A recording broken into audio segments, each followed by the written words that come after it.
very hard to change anything because they liked the way it was, the familiar surroundings. So we just kept it that way, more or less. Traditional. It's very much traditional. Traditional locals. Generational. Lots of families in here, generations of families. Hi, I'm Derek Stanley, owner of the Boomerang Bar in Bray. And I'm Sandy Stanley, wife of Derek Stanley of the Boomerang Bar in Bray. We were pub hunting as such for, a good 6 months, I suppose, was it? We've been working and living in the UK, and we specifically came home to actually hopefully buy our own pub. So we were looking for the right place. And we're from Ballybrack originally, both of us, and it was just down the road. We'd been to Galway, we'd been to New Ross, we'd been all over. Yeah, we covered a good Wexford, bit of ground. yeah, and then we just ended up down the road, which was great. A lot of people you find that drinking here have drank here over the years, and you get to know them. I like to walk in and meet people that I know and get a friendly atmosphere. It's a great place to come. It's comfortable, it's warm, it's welcoming. It's a home from home for me. Well, you might think you've seen a recession, but they were here before you were born. We were looking for £24,000 to buy a house in Bray. Couldn't get a mortgage. They wouldn't lend us the money to even buy a house then. And we couldn't even raise that on the 2 salaries we had. The banks wouldn't even lend us a deposit. We were only a year married and we said, the hell with it. Let's do something different. We literally got on the plane to London, which actually we had to get off. Yeah. The plane broke down, but it worked out, didn't it? Yeah, they couldn't start the engines. They couldn't start. On the Kind second of glad we changed. Well, we got going. Everybody knows the name. It's a good name. Think about it, Boomerang. You'll always come back.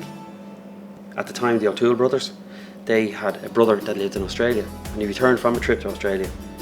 And this was O'Toole's, and so was the harbour bar called O'Toole's. So he said, look lads, this is confusing. And he put 3 boomerangs on the wall behind you there. Still there. Still there. He opened his case that day back in 57, we think it was, 1957. The pub became the Boomerang Bar. I came up when I was about 16 years old. After playing football, I came in with 2 guys who were very famous guys that used to drink here, Dave McGrain. He was a few years older than me, and that was the first time he came in. It was called Henry Moore then. And I had a pint of Smitty's. We'd worked really, really hard in London, and particularly in Cardiff, which was brilliant, but it was a really hard slog. We did a tour of Cardiff ourselves to see what it was like, and we weren't too impressed. Well, I'll tell you couldn't even get a pint of Guinness poured properly. Oh no, over there. slopped it. No. Spill. And you'd have the landlord or landlady presentation. leaning over the counter with a cigarette, drinking a pint. You know? Yeah. No. It was an Irish bar. It was the only Irish bar in Cardiff. And it was phenomenal. It was well done. It wasn't, the owner was very careful that it was like an old style Irish pub. There was no fruit machines. You know, it was very classy, and I think we brought an element of customer service to city centre in Cardiff that they didn't have before. You know, we worked in Mayfair before that, and that was very high end, same owner. It was hard going. It was the busiest street in Cardiff, surrounded by nightclubs and chip shops that were up till 4 in the morning and everything. And we had no sleep for nearly 5 years, but we loved it because we were young, and we decided, we want to start a family and we'd like to do this for ourselves. So that's why we decided to come home in the end. You went in saying to John, hey John, we're back from Cardiff. If you have any hours, sure, give us a shout. And he said, we've no work, Derek, at the minute, but sure, if anything pops up, I'll let you know. What happened? 3 years later, behind the bar, for 2 solid years before we moved here. Before we bought here, yeah. Both of us did. Customers here in Ireland, they expect a certain level of service, and they get it. In the UK, they don't expect it, and they equally don't get it. Generally speaking, I find. You have to come up to the bar for your own drink, and you'll be prepaying. Somebody might drop it to your table for you if it's one of those pubs. It's more like a queue system. It's just dispensed and given to you, that's not hospitality. That's just dispensing drink at a bar. But by 11, say it's closing time, 20 past 11, they're gone, and they'll bring up their empties on the way out the door to you. So like they're kind of trained, the customers are, to expect a certain way in the pubs, whereas here it's about the hospitality, the welcome. We look after you while you're here. took about 2 years to find it. And when we found the Boomerang, actually it's quite similar to the bar that we ran in Cardiff in shape and size. So it was perfect little place for us. And it was only down the road from where we were originally from. We sold our house to pay the deposit. We sold our car, Cashed in policies that we everything. had, cash in everything to move upstairs into a tiny studio upstairs to work and live here. So it was a big risk, but you know, I'm glad we did it. We were made very, very welcome in the town, you know, Absolutely. and we hit the ground running, and we met everybody literally within our first few weeks and just settled in straight away. There was a gentleman by the name of Dick McGann. He had here, and he also had a small little pub by Bray Chapel called the Glenmalure. Just a little bar, tiny little bar. And then he took up residence here. We got to know Dick quite well actually before we bought it from him. He was a lovely man, and we were delighted to be buying the pub from him because he made it actually quite personal, which was really lovely, and his lovely family, and we're still family friends with his children. Dick very sadly passed away a few years ago, and Maura, his wife, but they had been trading here for years in the town, in other pubs as well. Like Dick McGahan was very good to us. He introduced us to loads of people and showed us how the systems worked here regarding the cellar and so on and so forth. So they couldn't been more helpful. It wasn't just, here's the keys. He was very, very helpful and friendly, and at the end of the phone if we had any problems with anything. So, you know, we became friends, which was lovely. We brought work home with us. As in, every time we'd finish work, we'd come home, we'd talk about what just happened, and we'd talk about funny things that happened during the day, which were never the same twice. It was always something different.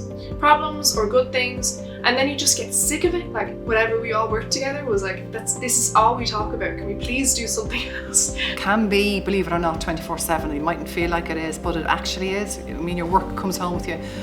Because as a family, Derek and I and Roisin, because she works in the pub, talk a lot about the pub, what's going on, about, oh, we need to order this, or, oh God, I forgot about this, oh, I've got to do the rota, can you do this, do you know this? And for our son, who's not involved, that he goes, do you ever talk about anything else? Well, it's our way of life. It's our way of, it's a way of life, it's not a job.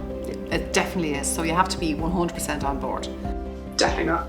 Definitely not. I just don't want to have to take work home with me and it to be my whole life. I want it to be separate. God, I've been out of the pub for so long. I haven't worked there in nearly a year. It feels, I just know how relaxed I am now compared, and how stressed and tired I was all the time. I feel comfortable in it.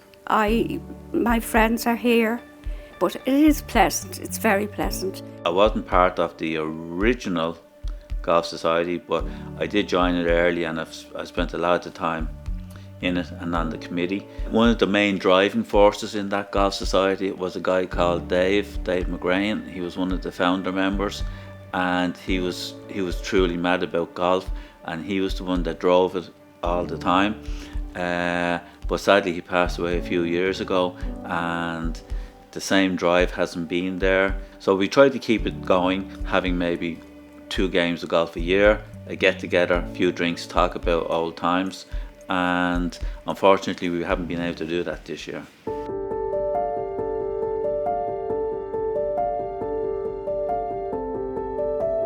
To be fair, nobody saw this coming. I mean, we had to sign up, we thought we'd see our customers back in 6 weeks, and that's 8 months ago now at this stage, and we probably won't see them for the next 3 or 4 months anyway. So you could write off a whole year. Never saw this coming. We tried to keep in touch through Facebook and the odd time, you know, we meet them on the street, but they miss the place as much as we do. It's just not the same. And there's a couple of older people who come in here and they're widowed or they're single, and for whatever reason they're on their own, and they come in here and they have a cup of coffee or they have a pint and they read the newspaper, read the book, and like this was their social outlet during the day, where they could just meet a few people and say hello. Not about the drinking, it's about the social aspect of it for an awful lot of people. There was an odd phone call here and there, but you know, in general I missed talking to the guys. We just didn't think it'd go on that long. I've been knitting, I've been jigsaws, I've been going to bed quite a bit. It was good weather at the time, so all I really did was go for walks and things like that. So I didn't, I wasn't interested in drinking at home or anything, so possibly drank maybe a little less. I should be out walking, but I don't. Really, basically, it's just knitting, watching TV, playing in my back garden, playing house every morning. I feel so sorry for them because that was their bit of sanity, I suppose for them, you know, and equally for us because we miss everybody. It's very difficult to understand why a restaurant or a coffee shop or something is, you know, or somewhere else where there's alcohol sold, why that is considered safe, but a pub that's controlled isn't. It's a bitter pill, to be honest with you, bitter pill to swallow. This thing with the food, there's a lot of people used to come to this pub that I know, and they came to have a pint and to talk to people, and then the pub was closed. So when they opened up the other pubs serving food, they weren't the type of people that wanted to go and have a meal. They just wanted to have a pint. So a lot of them probably didn't bother going back to those pubs, and they're still waiting for their local to open up so they can just go back and see their friends again. What can you say about it? I think it's so unjust. It's so unfair what they have done to the people that are in the business like as we are here in this pub. I think it's absolutely terrible, especially for the likes of myself. I'm not young, and this is an outlet for us, you know, so I do find it very, very difficult and very hard to put into words how angry I feel about it. I know foodie pubs reopened there on the 4th, was it? Yeah, the 4th of December, just last Friday. And the best of luck to them because they deserve to be open and they do everything right. But like we all believe that after Christmas, that lockdown will be back on again. You know, they're only just letting out people out, I think for their mental health more than anything else. And then come January, we'll be on a lockdown again. That's what it feels like. So I don't think we're going to open anytime soon. Like this, for example, that long sheeting, that is awful. That allows us, because it's like a wall basically, it allows us to have 4 or 5 people sit along the counter for extra seating, but they can't even sit together. You know, the friends, whatever, they've got to spread out. So the minute that's gone is when we know we're allowed to take that down. We'll know that things are good because this is a bar. The crack is at the bar. Everyone loves to be at that bar. And it's not the same when you've got a piece of glass and you can't speak to people. I mean, it causes so much operational problems as well. We've all tried to put pints through it, by the way, at one stage. The first, you know, not realising it's there or change. But you can't serve anything over the counter. Everything has to be table service. So my God, that's hard work. Every single drink has to be carried to the customer. Whereas before, people come up to the bar, or we'd bring them to them, which we did a lot anyway. But there's no choice. Everybody has to sit down. You've got to serve everybody. If the restrictions, like the way that we had to have the glass on the bar or the dividers, or like, you know, 6 people per table, 2 meters apart, if it has to be like that, I don't think I want to go back. When you're trying to keep everyone safe and socially distanced, you have to turn people away, which is, you don't want to be doing. You're a hospitality industry. It's the last thing you want to do. We have to kind of wait. See, the last thing we want to do is have our customers come in and then tell them they have to leave after an hour and 45 minutes, which is the current rules or regulations. You have your customer, you give them an hour and 45 minutes.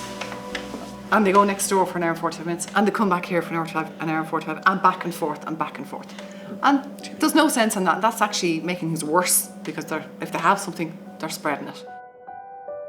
But on another note, behind us here is a load of stock that's sitting there waiting to be collected. Most of the kegs are gone back. Yeah. But the stock has to be picked up, the bottles and things like that. So it's really hard when you see that going back that you thought with your stock you're going to be trading again. It's just hard. God. We can't wait to get back. Can't wait to get back to normal, whatever that is, the new normal. Normal, yeah. Yeah. You know, it'd be sad. Younger people and other people, they'll all go and they'll find different places, but I couldn't see getting the exact same. What year was it we started? Was it 97, was it? 97. Yeah, so it's 23 years. Huh? You had 2 years, I think, 1989. I was pregnant in 98. Oh yeah, I'll tell you, the customers here love a bet because there's a Ladbrokes next door, right? So they're in and out doing the horses the whole time and the racing is on the whole time. But they actually ran a book on the date, the time and the weight of Sean and Roisin. Although they knew it was twins, but we had a big jar and the money's in it, and I can't even remember who won. But to the nearest day and the nearest minute, won a big jar of money. So they were as eager anticipation, like, you know, people were saying, any flutterings, anything going on, you know, because they're all trying to pick a date at a time. So it was a big deal, taking over a pub, moving over the pub, and then being pregnant with twins all at the same time. It was big. That's when I lost my best worker. Thanks. At the Home from Home, I've even booked my funeral for this corner, you know, in here. I'm hoping I'll die up in that corner. I'll have everybody around me, you know. It's just sad that the way things have gone, and I look forward to writing all this off this year, and hopefully that next year things will be better, and I look forward to meeting all my old friends, the staff and everything, and taking up again where we left off last March. I don't come every day, but I'll be coming a lot more than what I was before this came in. So that's it. Sinna bhfuil, agus go léirí an bóthar leat leis féil. Now, come on, am I finished? Yes. Off camera, I could probably mention a few, but on camera, you put me on the spot there. Don't you dare pop your clogs in here. See, now I can tell you what it's really like. Let me tell you.